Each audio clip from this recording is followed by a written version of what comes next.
Sooner Scoop HD.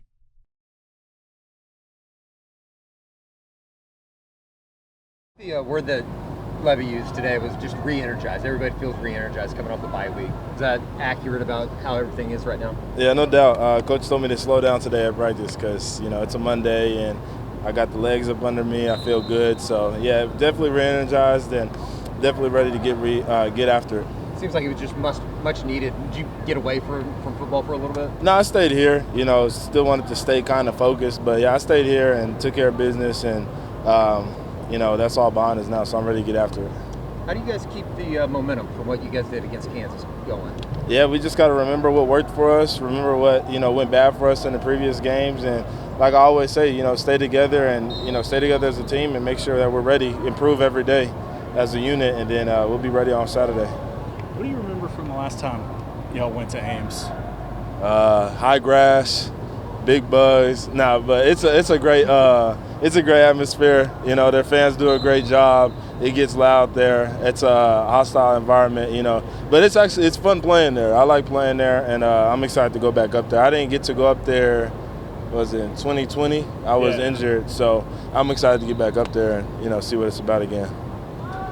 Now, Iowa State is 0-4 in Big 12 play, but all those losses have been by one possession. So when you look at the conference right now, there's very little separation, 1 to 10. A lot of evenly matched football teams. So how much of a challenge has that been for you guys week to week in terms of preparation versus years past where you maybe have 1 or 2 really good teams in the Big 12 and then everybody else offers a little bit of an easier draw?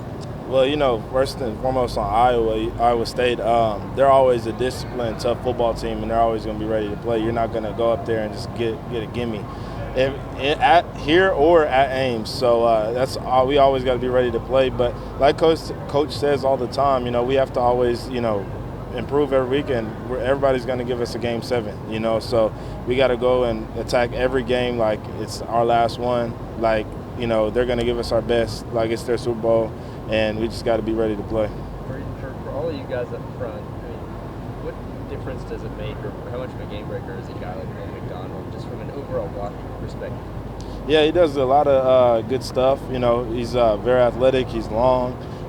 Everything that you would want in a pass rusher. So it's going to be imperative to know where he is and know how we can stop him. And we got a great game plan. Got to get a jump on him last week for bye week. So I'm satisfied with the game plan. I think everybody else is satisfied with it, and we're going to stick it out. You're excited to take kind of a new game plan up there with how much trouble they've given you guys with rush 3, drop 8 stuff here over the last couple of years? Yeah, no doubt. I mean, they do a good job. They're, kind of the founders of that type of bandit type of defense. So they do a really good job of it. And no matter what we take up there, they're going to still do a good job of it. So it's just on us to make sure we're attentive on details and we execute at a very high level. What is it about what they do? Is it just how they're just so fundamentally sound in everything? They're just very detailed in everything they do. Like everything, they don't make a lot of mistakes. They don't beat themselves more often times than not. Now, Dylan's obviously a real experienced quarterback, a guy that, you pick and choose which players might be best suited to go up against a defense like that of Iowa State. He'd be pretty high on the list. And we all saw his performance against Kansas coming off that concussion, but what people don't see is how he's looked on the practice field. So how locked in has he been ever since coming back in situations like this on a Monday afternoon? Yeah, I mean, he's been the same guy. He's been the same guy since he stepped on campus. It's consistent, cool, calm, collected, and locked in, And we go as he goes, and, he's ready to get after it. So same thing with the offense. We're ready to get after it, and we're going to, take his lead, and we're going to follow behind him and support him all the way.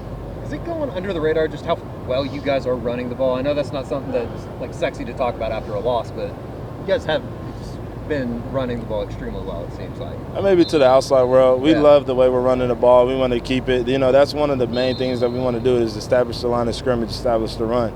So maybe to the outside world, but we're extremely satisfied with it. Is it perfect? No. Is there stuff we can work on? For sure. But, we're going to take what we do good, and we're going to continue to build on that. You and Marvin had the big receiving games against Kansas. Just how big was it for him to be so involved and have the day he did? And how important is it going to be for him to stay involved the rest of the way? Yeah, you got to get 1-7 the ball. I mean, he's so explosive. he's so fast. He does such, great things with the ball in his hand, and he also does great things without the ball in his hand. He does a great job of blocking if anybody ever catches it, So, getting him involved is imperative. He makes our offense go, and, everybody, kind of goes off of him. He gets a lot of receptions. They start paying attention to him. Other guys can eat as well. So it's imperative that we get him going and involved early. Hey, Brayden, I know this is sort of going to old ground a little bit, but did you expect to have the kind of impact in this offense that you've been able to have this year?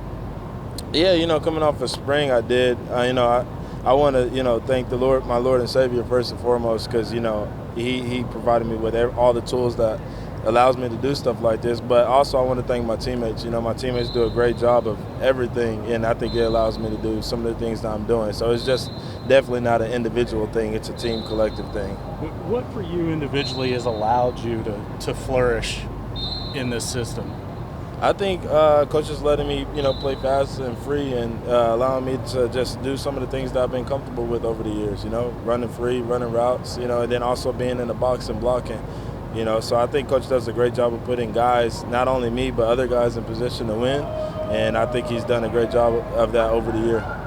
Obviously, the last few years you've had some other pretty good players at that position with you. Is it just now a matter of getting a little bit more of an opportunity? I know health has obviously been somewhat of an issue at times for you, but is it just as simple as that, or is it just fitting in a little bit better with what y'all are doing this year? It's not just that. It's a combination of things, but it does help that you got a coach that, like I said, puts guys in great positions to win, and that's been the most important thing for me, I feel like. Brayden, what's that change for you? I'm sure you're kind of keeping it stay the same way, but when you're scoring like that, it's a little bit different than when you're just blocking and making plays at a different position. Has it changed anything? Change what, mindset or? More so, you find the end zone more. Do more people recognize you on the street? More people on Twitter you're hearing from? In the season, I really don't get on Twitter as much. I just kind of stay off of that. I've been like that since I was a young guy. So, I see stuff, but I don't know if that's a big difference from last year to this year. But, I consider myself a humble guy, and I just, focus on my own mentality, my own mindset every week, try to get myself going, and I'm not really too worried about what the outside has to say, So. What's Jeremiah had to say to you about your success this year so far? Oh, he's just happy for me. He's over the moon happy for me. We always, had a tight relationship, as y'all guys know, and he's like a brother to me, and he's, loves me up like a brother too. So when I'm doing well, he tells me I'm doing well, and when I, do something bad, he's gonna let me know that as well. So. Brayden, how surprised were you, or maybe impressed were you that Dylan comes off a concussion, a week off, and he comes out and has 400 yards? Not surprised at all. That's just the type of guy he is, he's one of those guys that stays in the facility probably the longest, him and Justin Broyles, They stay in the facility, they're film junkies, they're up there all day preparing, so it really doesn't surprise me at all that he could come back and, have a performance like that. It's just, it was just a matter of time. Sooner Scoop HD.